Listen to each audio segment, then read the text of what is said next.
Alrighty, so good morning, everyone. And I'm so excited to join you today for a beautiful day at Beis Chana. It's going to be wonderful, nothing like it. I hope everyone has their drink of choice, whatever it is. Today, I kind of needed my coffee, so that's what I went with.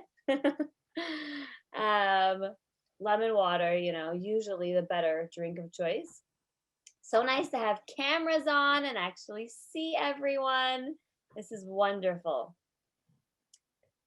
So we're transitioning. We're moving from one stage to the next. It's actually funny, but as as a mom with a bunch of kids all growing up, when I say the word transition, I actually think of something else that anyone who's labored and delivered would probably think of. Moving into that, final stage of delivery. But there are so many incredible transitions in our life. And I think I got the two best ones this morning to chat with you about. We're going to start with an incredible, the most powerful line that the Jewish people have, and that is the Modeh Ani. And we are moving now from a state of sleepiness to waking up. But it's so much more than that because it's really more about a state of being present from a state of being in a higher realm, in a higher world, a state of before we were born, before we are truly alive and here, to a state of I am here, I am alive, I am empowered, I have so much to accomplish.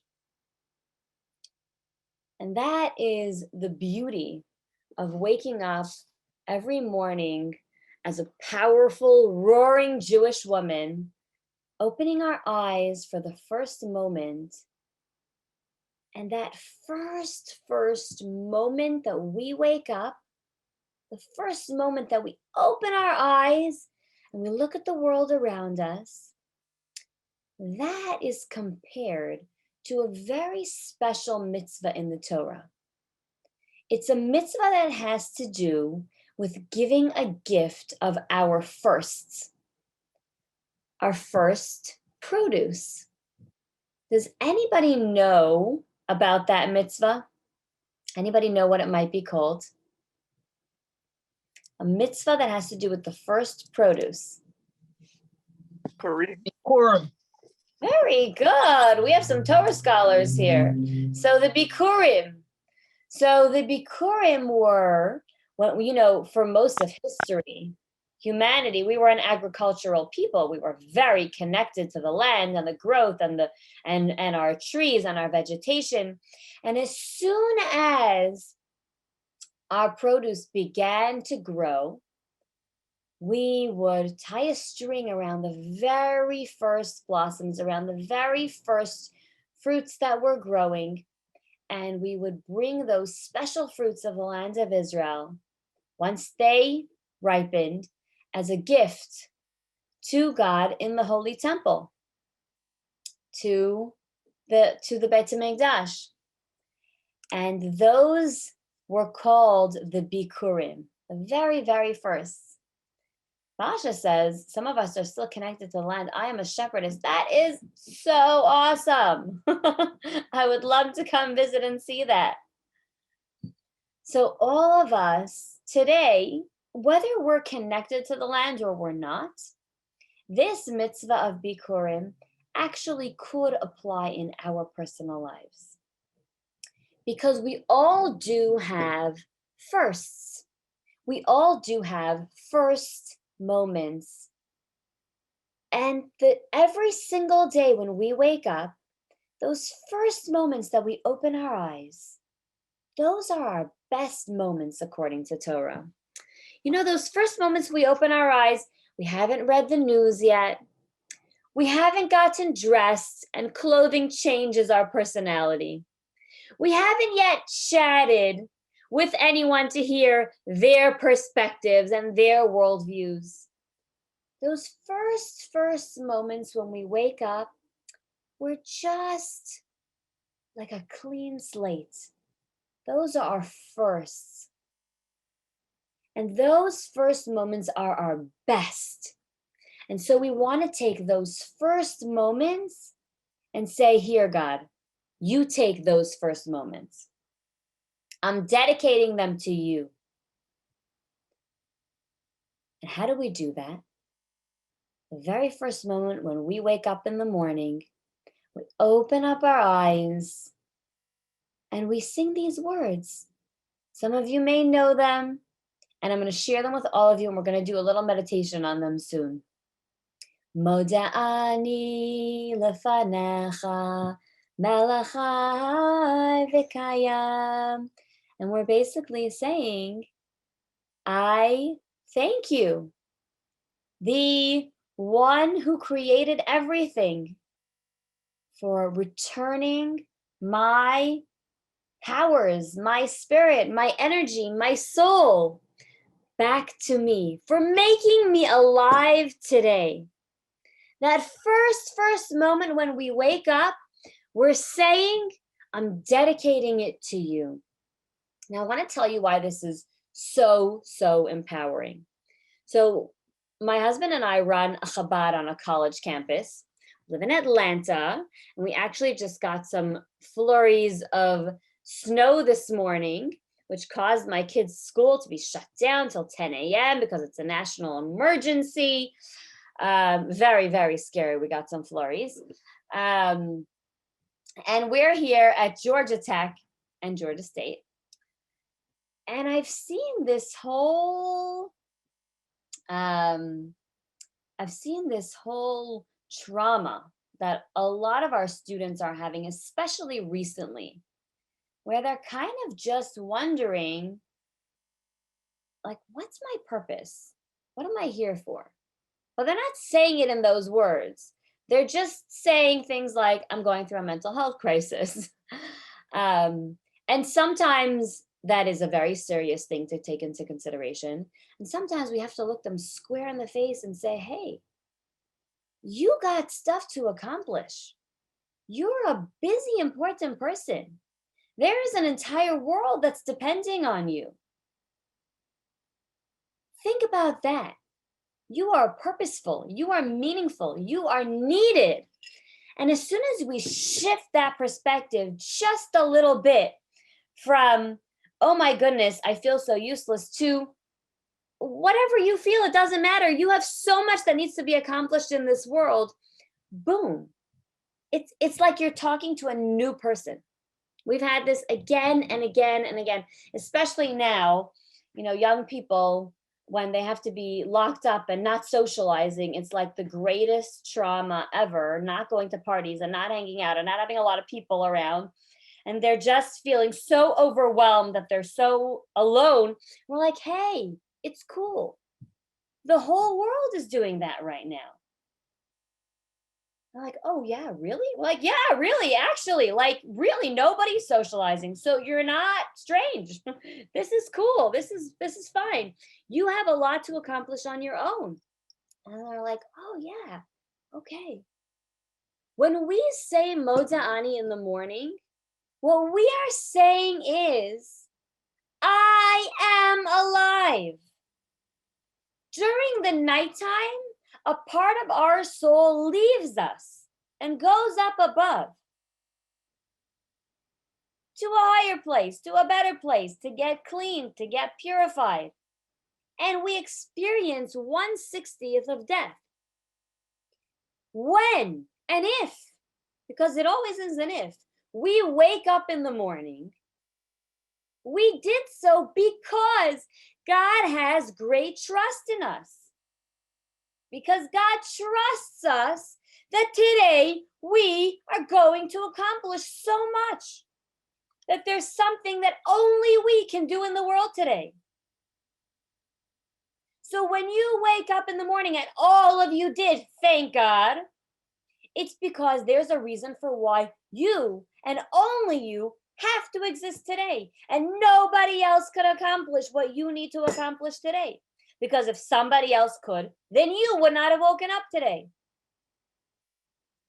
So the fact that you're alive right now, Modeh Ani, I am so grateful for the fact that I am here and I am moving and I have so much that only I can give the world. Because if that wasn't true, God wouldn't have woken you up today. God would have just kept your little beautiful spark of God above, and that's it. Somebody else would have accomplished whatever they need to accomplish, and you wouldn't be here.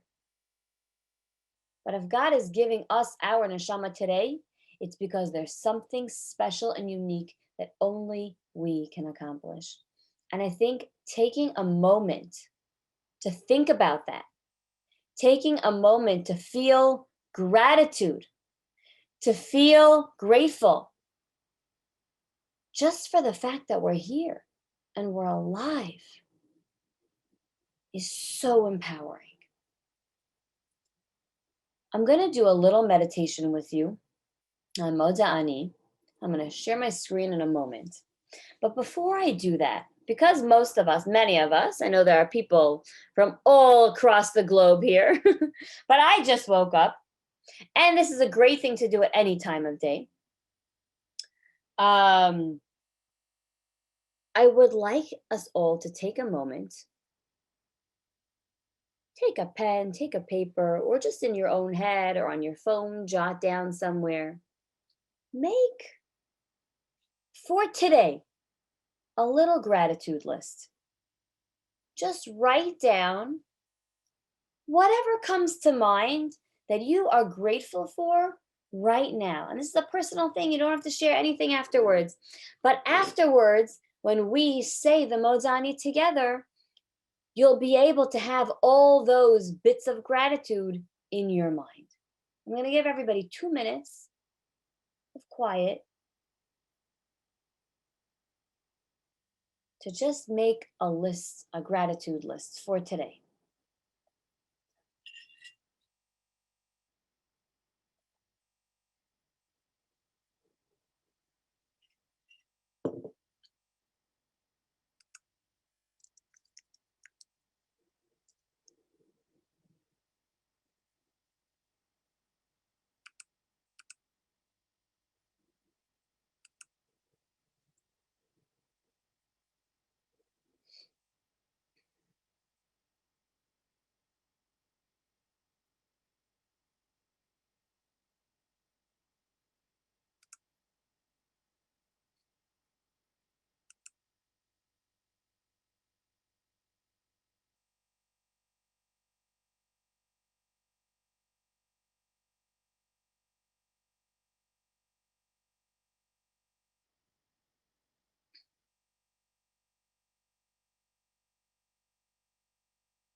Okay. So now that we all have a little list of something, and the reason why I prefaced this before with this whole idea of Modeh Ani is because there are some days when we don't feel that there is a lot that we can give and there's a lot that we can offer. And that's when trust has to come in. That's when we simply have to realize that if we woke up today, that if we are here, it's because God is trusting us to do something that nobody else can. It's the same thing with a birthday. Every time you have a birthday, it's because God is trusting you with another year. There's something that you can accomplish that nobody else can. What that is and what your personal purpose is, that remains for each of us to discover on our own. And it could simply be learning Torah in our own homes. It could simply be doing a mitzvah in our own homes. We don't realize the incredible power and how much we change the world by doing something spiritual. By learning Torah, we're changing the entire atmosphere in a spiritual sense. By calling up somebody who was sad and lonely, it seems like something so small, but you bring so much spiritual light to the world when you do an act of kindness. You have no idea the power of your small actions. And the truth is, it's not for you to decide. It's not for you to decide how important your little action is or not. The fact that you are here and you woke up, it's because God needs you. And it's not for you to decide whether or not you're valuable enough to contribute something to this world. If you're here, it's because there's something that you need to do. So get up and get moving. It's not so much about you anymore. It's about the fact that there's a creator who needs you. And that's it. We have to stop doubting ourselves and asking questions. Am I needed? Am I not needed? No, stop. Stop thinking that you're here, you're needed. That's it. Just get moving. Do whatever you're learning. If you don't know what to do, then start learning more so that you'll know more what to do. That's it. We are all valued and we are all needed. And there's no such thing as a little Jew or a big Jew. You know, somebody once wrote a letter to the Rebbe, to the Lubavitcher Rebbe in Brooklyn, New York, and signed it a small Jew. And the Rebbe crossed out the word small and wrote, there's no such thing as a small Jew. Every Jew is equally valuable and important. And there's no difference between a one Jew who's lighting Shabbat candles and another Jew lighting Shabbat candles. Each of our mitzvahs is exactly the same and equal. And we can't judge the difference.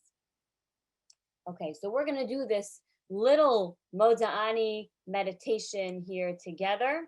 And as we do so, you can think about all the little bits of gratitude that you wrote down. So I will say each word and I will give you something to think about for each word. And you are welcome to close your eyes and repeat the words after me.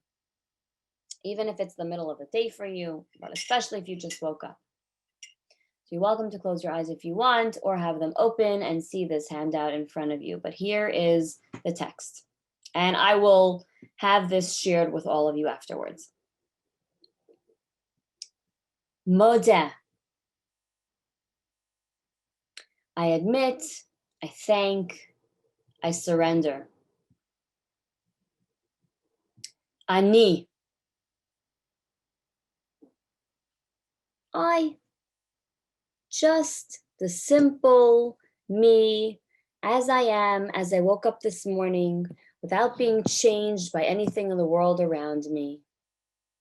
Just the simple, pure, untouched me. Lifanecha. Before you, to your essential being. This is God beyond a name. No names, just the deepest, the core, the highest level that we can touch within the creator of the universe. Melech. Before you, a king, he who speaks and the world comes into being, the source of all being. So God as a king is the one who creates everything in this world and made each and every one of us and charged us all with a mission.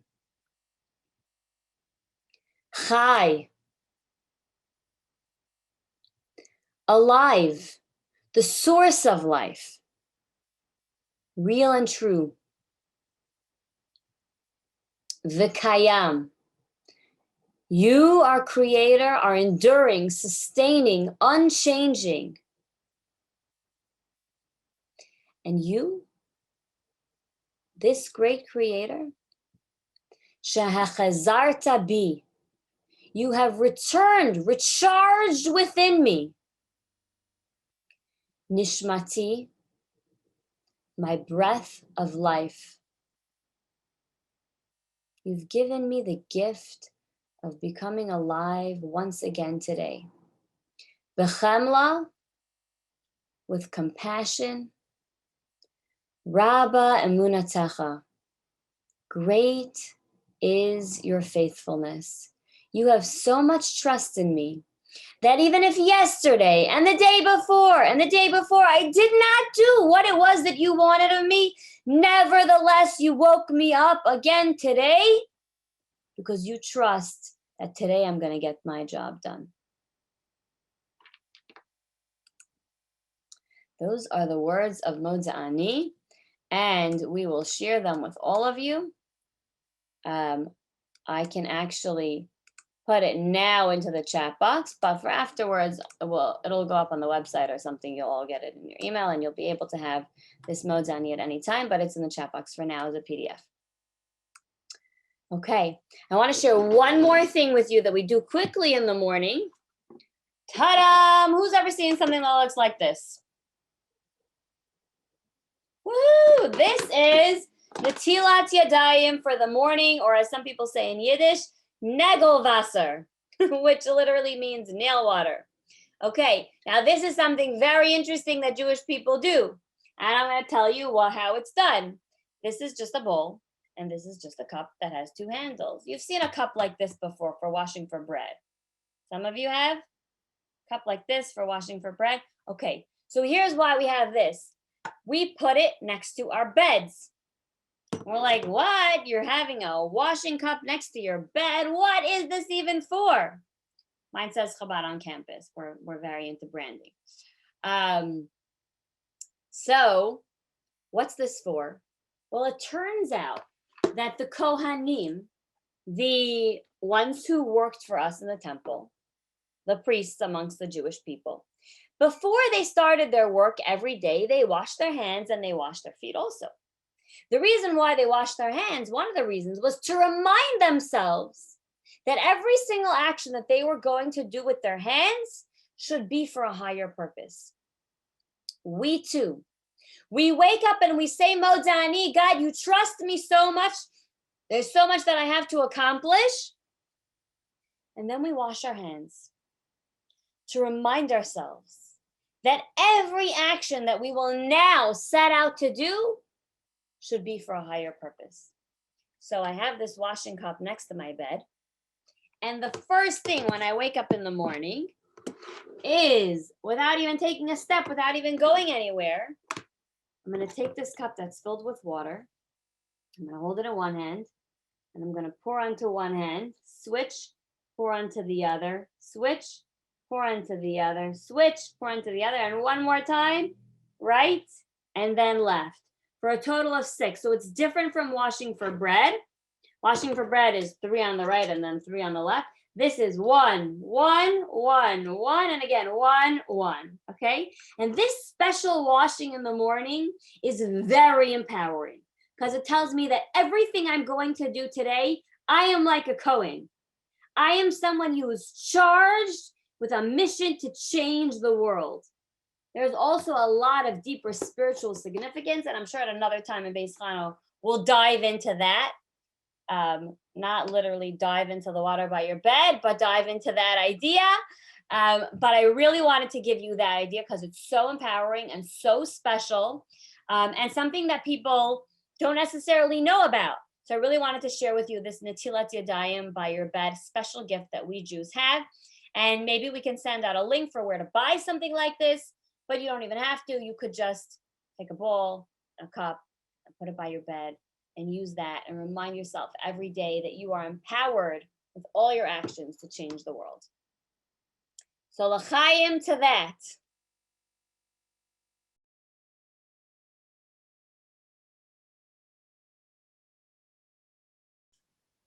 So it depends. That's the answer to every Jewish question. It depends. In other religions, that's all black and white. Judaism's like, well, it depends. If you're waking up and you're just there in your bed, but you're rolling over and going back to sleep, so then really nothing.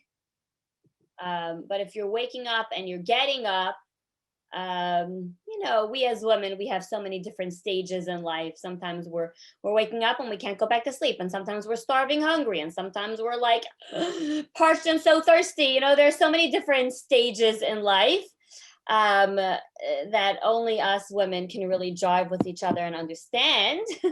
So if you're just rolling over and going back to sleep, so nothing. But if you are getting up to go to the bathroom, which is, you know, quite common, then wash your hands. If it is, and then you can literally wash your hands like a million times. Depending on how many times you get up in the middle of the night, you might have to refill.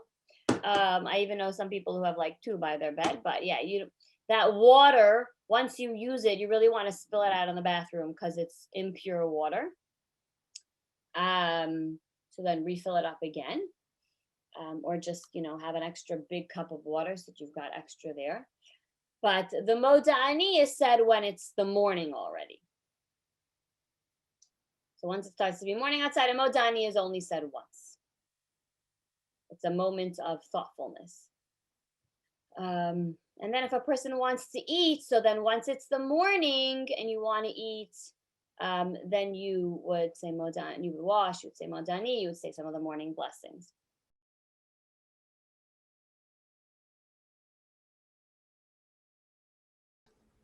Excellent question. So the reason for that is, and the reason why you didn't get an answer to that is because there's really a lot more to say about this whole thing. I just didn't have the time to teach everything. But there's also a spirit of impure energy that's on our hands when we wake up in the morning because we experienced a little bit of death overnight. And because of that, we don't want to touch anything. We don't want to touch any part of our body, for sure. Don't want to touch any food. We don't want to interact with any substances to spread that impurity that's only on our hands when we wake up in the morning. So we wash it off in a way that seems very physical, but it's a spiritual type of washing, and we get rid of that. Now, the real halacha, the real Jewish law, is not to take 3 steps. So if your sink is literally 2 steps, then yes, it's right there. So you can wash right there. But there are those who don't even want to take 1 step at all. They want to wash right there by their bed, not to interact with anything around them until they washed off that energy.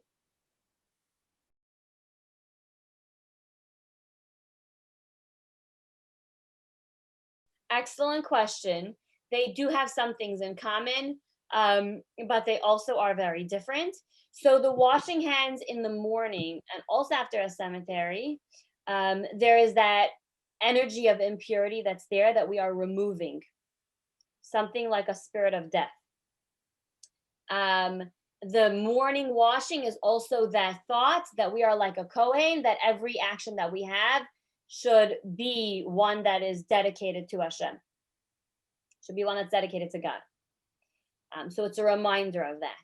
The washing before bread, which we'll actually touch on a little bit when we talk about Shabbat, is a different type of washing. It's a reminder about the way that our service in the Holy Temple in Jerusalem was and how we interacted with food in that time. And it's to keep us in the loop so that we will be closely connected with the service of the temple, because very soon we're going to have the temple once again, and we're going to need to know how to behave in the Holy Temple. So it's a very different type of washing. It's a washing that has to do with interacting with food.